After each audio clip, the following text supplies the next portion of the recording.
দাদুর কবরের মাটি নিয়ে এসআইআর এর নাগরিকত্ব প্রমাণ করতে নথি দিলেও মানতে চাইছে না কমিশন। বাধ্য হয়ে দাদুর কবরের মাটি নিয়ে ব্লক অফিসে হাজির হলেন এক ব্যক্তি এবং তার পরিবার। যুবকের দাবি, যেভাবে এসআইআর এর নামে হয়রানি করা হচ্ছে তাতে নাগরিকত্ব প্রমাণ করতে কবরের মাটি থেকে ডিএনএ চেক করা ছাড়া আর কোনো উপায় নেই। এদিকে বিষয়টি সামনে আসতেই হইচই পড়ে গিয়েছে গোটা রাজ্যে।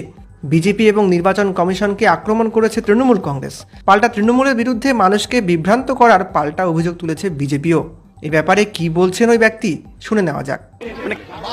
বারবার দাদা হয়রানি করছে, হয়রানি বলে এইরকম তো চেক হচ্ছে না। আমার দাদুর ডিএনএ চেক করা হোক, এই মাটিটা নিয়ে ডিএনএ চেক করা হোক, আমার দাদুর মাটিটা কবরের মাটি আছে, কবরের মাটিটা আনে চেক করা হোক, ডিএনএ চেক করা হোক।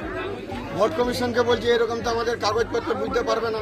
আমার দাদু বাংলাদেশি না এখানে ইন্ডিয়ার আছে না পাকিস্তানের আছে, এই কবরের মাটিটা চেক করলে তো বোঝানো যাবে তো কোথাকার আছে ওর দাদু।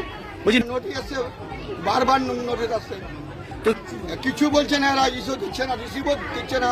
কি করে বুঝবো আমার ভোটের নাম থাকবে কি থাকবে না? কোনো রিসিভে দিচ্ছে না। লাইনে প্রচুর লাইন আছে, আমার মা বোনরা সব ডেলিভারি প্রেগনেন্টে আছে, সব দিনে বারবার হয়রান হচ্ছে, পেরেশান হচ্ছে। এটা থেকে আপনি প্রমাণ পাবে মানুষ কিভাবে আতঙ্কিত হয়েছে।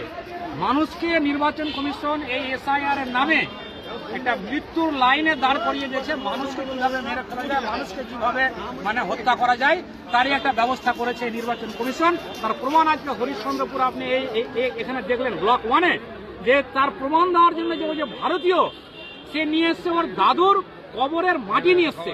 আপনি ভাবতে পারছেন এর থেকে বড় লজ্জার কি আছে নির্বাচন কমিশন, যে বিজেপির কাঠপুতলি হয়ে কাজ করে? ধিক্কার জানায় নির্বাচন কমিশন।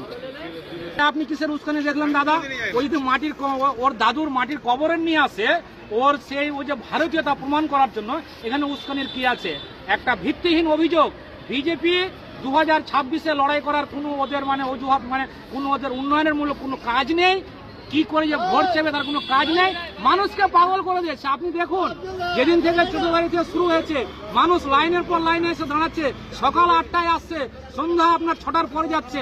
মানুষকে এই যে বিপদে ফেলেছে, এর উত্তর নির্বাচন কমিশনকে দিতে হবে। আর একটা কথা, বিজেপি যেভাবে ভোট করার চেষ্টা করছে, ভোট কিন্তু নির্বাচন কমিশন দিবে না।